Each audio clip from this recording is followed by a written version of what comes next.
Our story today is called The Last Leaf. It was written by O. Henry. Here is Barbara Klein with the story. Many artists lived in the Greenwich Village area of New York. Two young women named Sue and Johnsy shared a studio apartment at the top of a 3-story building. Johnsy's real name was Joanna. In November, a cold, unseen stranger came to visit the city. This disease, pneumonia, killed many people. Johnsy lay on her bed, hardly moving. She looked through the small window. She could see the side of the brick house next to her building. One morning, a doctor examined Johnsy and took her temperature. Then he spoke with Sue in another room. "She has one chance in, let us say, 10, he said, "and that chance is for her to want to live. Your friend has made up her mind that she is not going to get well. Has she anything on her mind?" She wanted to paint the Bay of Naples in Italy some day," said Sue. "Paint?" said the doctor. "Bosh! Has she anything on her mind worth thinking twice? A man, for example?" "A man?" said Sue. "Is a man worth— But no, doctor, there is nothing of the kind." "I will do all that science can do," said the doctor. "But whenever my patient begins to count the carriages at her funeral, I take away 50% from the curative power of medicines." After the doctor had gone, Sue went into the workroom and cried. Then she went to Johnsy's room with her drawing board, whistling ragtime. Johnsy lay with her face toward the window. Sue stopped whistling, thinking she was asleep. She began making a pen and ink drawing for a story in a magazine. Young artists must work their way to art by making pictures for magazine stories. Sue heard a low sound, several times repeated. She went quickly to the bedside. Johnsy's eyes were open wide. She was looking out the window and counting backward. 12, she said, and a little later, 11, and then 10, and 9, and then 8 and 7, almost together. Sue looked out the window. What was there to count? There was only an empty yard and the blank side of the house 7 meters away. An old ivy vine, going bad at the roots, climbed halfway up the wall. The cold breath of autumn had stricken leaves from the plant until its branches, almost bare, hung on the bricks. "What is it, dear?" asked Sue. 6, said Johnsy quietly. "They're falling faster now. 3 days ago there were almost 100. It made my head hurt to count them. But now it's easy. There goes another one. There are only 5 left now." "5 what, dear?" asked Sue. "Leaves on the plant. When the last one falls, I must go too. I've known that for 3 days. Didn't the doctor tell you?" "Oh, I never heard of such a thing," said Sue. "What have old ivy leaves to do with your getting well? And you used to love that vine. Don't be silly. Why, the doctor told me this morning that your chances for getting well real soon were, let's see exactly what he said. He said the chances were 10 to 1. Try to eat some soup now, and let me go back to my drawing so I can sell it to the magazine and buy food and wine for us." "You needn't get any more wine," said Johnsy, keeping her eyes fixed out the window. "There goes another one. No, I don't want any soup. That leaves just 4. I want to see the last one fall before it gets dark. Then I'll go too."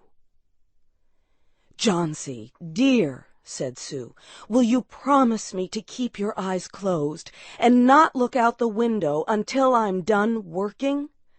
I must hand those drawings in by tomorrow." "Tell me as soon as you have finished," said Johnsy, closing her eyes and lying white and still as a fallen statue. "I want to see the last one fall. I'm tired of waiting. I'm tired of thinking. I want to turn loose my hold on everything and go sailing down, down, just like one of those poor, tired leaves." "Try to sleep," said Sue. "I must call Mr. Behrman up to be my model for my drawing of an old miner.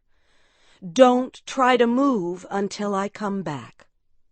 Old Behrman was a painter who lived on the ground floor of the apartment building.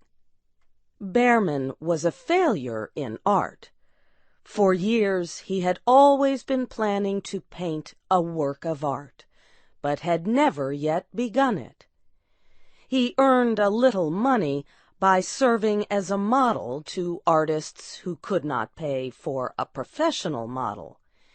He was a fierce little old man who protected the 2 young women in the studio apartment above him. Sue found Behrman in his room. In one area was a blank canvas that had been waiting 25 years for the first line of paint. Sue told him about Johnsy and how she feared that her friend would float away like a leaf. Old Behrman was angered at such an idea. "Are there people in the world with the foolishness to die because leaves drop off a vine? Why do you let that silly business come in her brain?" "She is very sick and weak," said Sue, "and the disease has left her mind full of strange ideas." "This is not any place in which one so good as Miss Johnsy shall lie sick," yelled Behrman. "Some day I will paint a masterpiece, and we shall all go away." Johnsy was sleeping when they went upstairs. Sue pulled the shade down to cover the window. She and Behrman went into the other room. They looked out a window fearfully at the ivy vine. Then they looked at each other without speaking. A cold rain was falling, mixed with snow.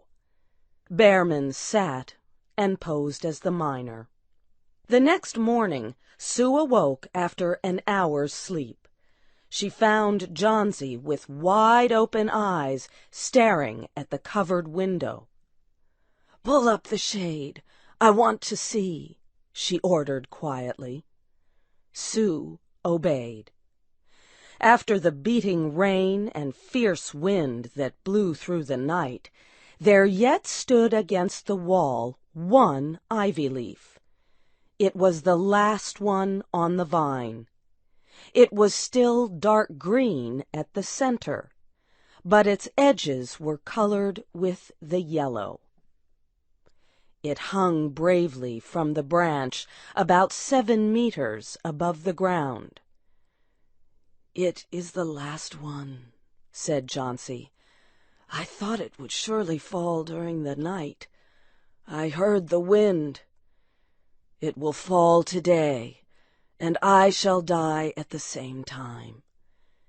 "Dear, dear," said Sue, leaning her worn face toward the bed, "think of me if you won't think of yourself. What would I do?" But Jauncey did not answer.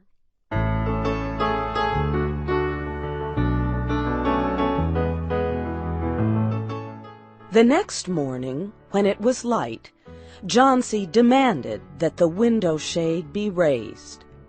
The ivy leaf was still there. Jauncey lay for a long time looking at it. And then she called to Sue, who was preparing chicken soup. "I've been a bad girl," said Jauncey. "Something has made that last leaf stay there to show me how bad I was. It is wrong to want to die. You may bring me a little soup now." An hour later she said, "Some day I hope to paint the Bay of Naples." Later in the day the doctor came, and Sue talked to him in the hallway. "Even chances," said the doctor. "With good care, you'll win. And now I must see another case I have in your building. Behrman, his name is. Some kind of an artist, I believe. Pneumonia, too. He is an old, weak man, and his case is severe. There's no hope for him, but he goes to the hospital today to ease his pain." The next day the doctor said to Sue, "She's out of danger. You won. Nutrition and care now. That's all." Later that day, Sue came to the bed where Jauncey lay and put one arm around her. "I have something to tell you, White Mouse," she said. "Mr. Behrman died of pneumonia today in the hospital. He was sick only 2 days. They found him the morning of the first day in his room downstairs, helpless with pain.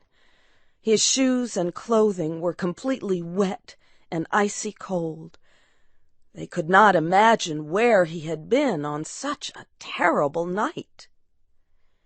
And then they found a lantern, still lighted, and they found a ladder that had been moved from its place, and art supplies and a painting board with green and yellow colors mixed on it. And look out the window, dear, at the last ivy leaf on the wall. Didn't you wonder why it never moved when the wind blew? Oh, darling, it is Behrman's masterpiece. He painted it there the night that the last leaf fell."